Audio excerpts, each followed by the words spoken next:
All right, if you'll find your seats, we'll continue on with our program. But wanted to give you a chance to connect with maybe somebody you hadn't yet had a chance to connect with and contact.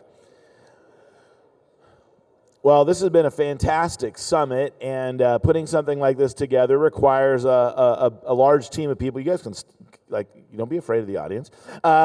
This is Yavon Carlson, Joshua Seal, and Kuz Fuche. They are the steering team for Missional AI. And we're going to kind of do a little standing panel here. But first of all, we are all really appreciative for all the work that you've put into putting this together. And I want to personally thank you for inviting me to be able to be a part of this. It's been fun being able to connect and get to know more about what's going on here in this space. I'm just curious, as you look to the future, where do you hope that this conference goes next? You can start. Yeah. I think it's been an interesting journey. So this is our 5th year, and it's been just interesting to see how this has evolved over the last 5 years, and just begin to think about where it could go next, and kind of what is the next evolution of it. I do think there's a few themes of what we are thinking about and wanting to do in the next 12 months.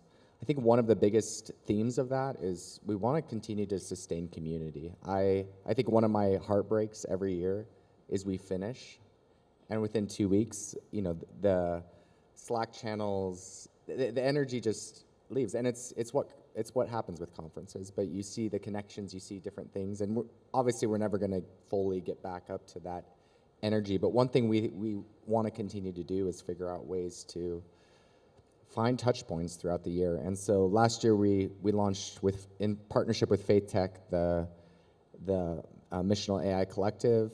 So we want to continue to do that monthly gathering online, and we want to continue to do that. One other thing we've been doing this week behind the scenes is actually extended conversations with lots of people back there. And so there's a whole another bunch of content, insights, and things like that. So still figuring out what exactly and where exactly it's going to live, but we want to have some sort of video, audio podcast that can continue the conversations and continue things going. And then I would just also say that we are planning the July event in London, so we would love to have the community be a part of that. So we are trying to think about ways we can do this summit every year, but also have other maybe smaller events, but more focused on specific issues. And so we're trying, we're learning. I think, all of us are figuring this out as we go. But yeah, those were just a few things I just wanted to concretely say that we've been thinking about. We're planning on still finalizing those plans, but we are planning to do those. The other thing that we have to talk about is the need for standards in our work as Christians. I'm a builder, and I'm hearing some really wonderful conversations. The right people are asking the right questions. So I think you're going to see some version of like a Christian AI Manifesto and some standards. And more important, the community of practice is in this room, right? We're going to have to learn from each other as we apply these standards. So I'm really excited as a builder. Previous years, I felt like we've talked a lot, we've had a lot of tech talk, but this year I feel like we're really drawing ministry leaders, pastors, theologians. I'm seeing a lot of academics. Our audience is expanding. So we're thinking about that, like what kind of content do we need to be providing? Who else needs to be in this room, right? If you have ideas, come see us, please. So the US really makes really bad TV advertisements. and we're all of us Americans are just taking a beating from everybody. So they said I can't talk about tariffs, I'm talking about TV adverts. So I'm not sure why I was thinking about this ad, but there's an ad, I think, where you can sell your life policy. And then there's these guys kind of poking the ceiling of a mine and saying to the two elderly people, you're sitting on a gold mine and you don't know it. I'm not sure if you know that ad, but it is a US ad. it's really not a specifically good ad, but I came to mind. We save the good ones for us, and we only show you the bad ones. Yeah. So, Yeah. Okay, now I know. Yeah. But I was thinking kind of what is it that we sit on that is valuable and we might not even know about that. And I think, and it's something collectively, if you do ministry, kingdom growth work, if you do Bible translation work, is data. Even we saw the sign language presentation, having a sign database that one can utilize with these technologies is a huge deal. So the more we can collectively think about our data as something valuable that can be used, I think the better. And you're going to hear from Meta just now, from Jean. And I know he doesn't know how to do an altar call, so he asked me to do that. They are building a big MMS model. So some of you might have seen Meta's first MMS model. They're doing a new one. So if we have audio data that we can share with them, and we need it very quickly, they can incorporate that into the model. And imagine what that can do, not only for our work, but also for any downstream work. And we had a presentation by Tim yesterday about generative AI and copyright. And he put out a challenge which I think we really need to think about, is that how can we as a community be the most generous community with our content? Doesn't mean we need to be irresponsible. It means that we need to be generous. And I think we need to take up that challenge and really think to ourselves, how can we contribute, not only that us as a community benefit, but bigger communities benefit. So if you sit on audio data, or if you sit on any data, let me know. And we are looking at ways how we can collectively build something, a repository where people can put that and where people can use that. So if you sit on audio data that's really pressing, let me know, and I will make sure that it gets to Jean, and it would benefit the really good work that they are doing. So that's really my vision, is not only kind of how do we meet here, but in between events, how do we collaborate on the things that we share collectively that can add value to everyone.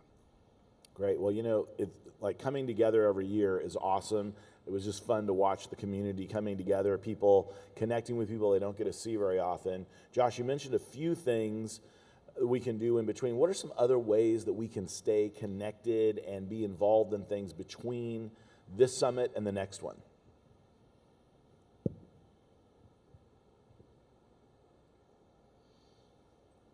mean, I would just say, we definitely want the community to help guide that. I will just say, like, we had this chat last year and kind of put it out to everyone. We didn't quite know what was going to be next, where it could go. And we're here today because a number of you came to the table and said, this is what we need, this is what we can do, and those sorts of things. So I would say, in our mind, in our vision, we would love to hear what those things are. We have some of the tools at our disposal, but I think it's also, what are the things that could continue those conversations beyond what we're doing with the AI Collective, podcasts, mini summits, even the Slack. It's been a bit calm and a bit neglected, but I think if we also could use help with community management, a lot of these things. Again, this is not our full-time gig for the three of us, and we also just could use help in terms of building this community. So I would just say, we would love to hear from you, and we'd love to also just engage people who are passionate about this community. I'd like to add to that. One thing that I observed this year is just that, we have a group from Google here, Christians in AI. There's a lot of different groups being drawn to this conference. So it's not just about joining the community, this community, but participating in the communities you're already in, right? And then inviting those people into this work here. Because what's going to happen in this room is collaboration, and we're going to talk more and more about that. Kuz, he said, bring your data. But I think there's more than that. I've seen companies launch out of this exact conference. So I think we need to challenge each other to participate? Like, whatever that looks like for you, are you actively doing something to further AI for the kingdom? It could be making a friend. It could be learning about AI. It could be launching a product. You all have mentioned, kind of how the group has grown, different spheres coming in.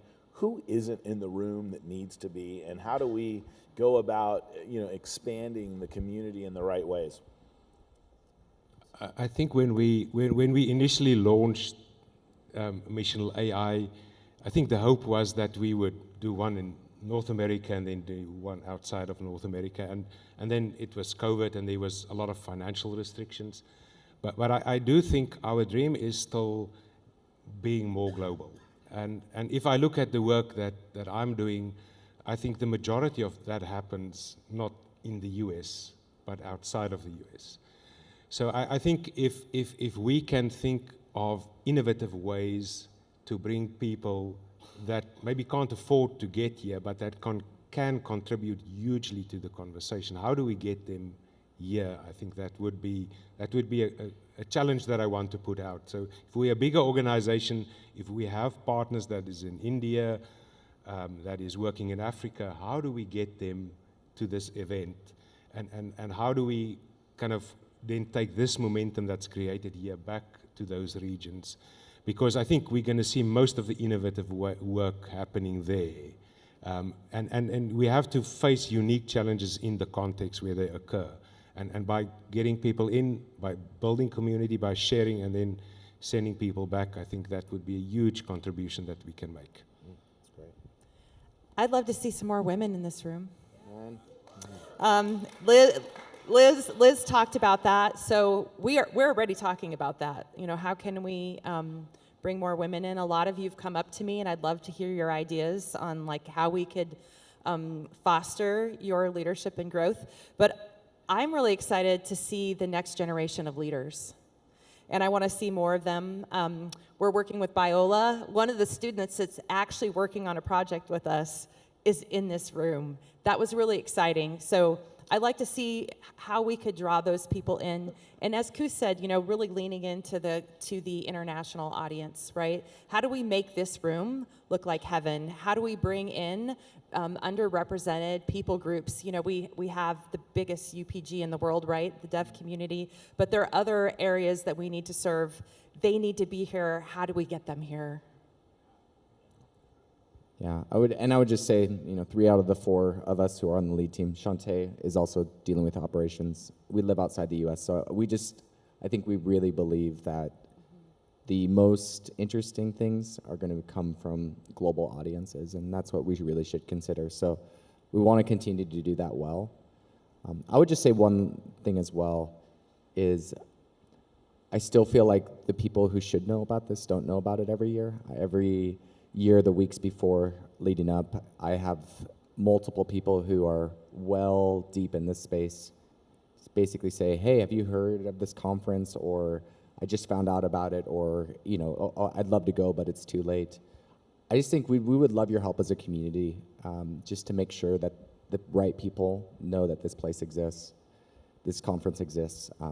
And yeah, if you have communities, connections, would just love to chat about that. Again, I think our desire is not to be big for big's sake, but we want to be well represented of what is going on in this space and who the right people are. And just candidly, I feel every year we're not quite reaching the people that should be here fully. So yeah, I would just say would love your help with that as we continue to do this.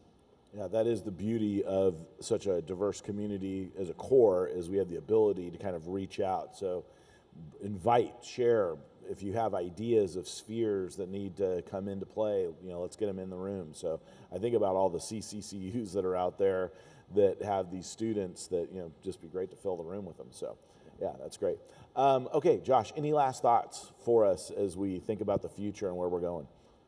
Yeah, I just want to say thank you. Thank you all for coming to this conference this week. It's been incredible to see all of you, talk with a lot of you, and just hear what you all are up to. So I think that this conference is the community's like I will also say, not any of our organizations really fully own this.